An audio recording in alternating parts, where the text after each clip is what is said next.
তো হ্যালো বন্ধুরা, কেমন আছো সবাই? তো আজকে হইলো এ, রহমতের প্রথম যে 10 দিন, তার মাঝে প্রথম দিন আজকে। তো সবাই সাথে সাথে আমিও ইফতার করতেছি। দেখতে তো কেমনে খাইতেছি। তো আজকে এই খুশির দিনে যে সারাটা দিন রোজা থেকে মানে আমার মতন এরকম ইফতার করতেছে, কিরকম লাগতেছে কমেন্টে একটু জানাই পায়। এবং কি যে এ, কি বলবো আর, বলার কোনো বিষয় নাই।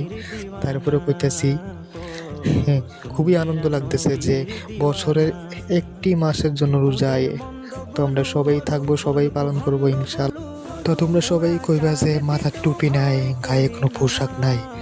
তো পোশাক নাই কেন, মানে কইতেছি যে পরিমাণ গরম পালাইছে, তখন যে প্রচণ্ড গরম লাগতেছে, তার লেগে মানে পোশাক গেঞ্জি টেঞ্জি কিছুই পরছি না। আর এবং কি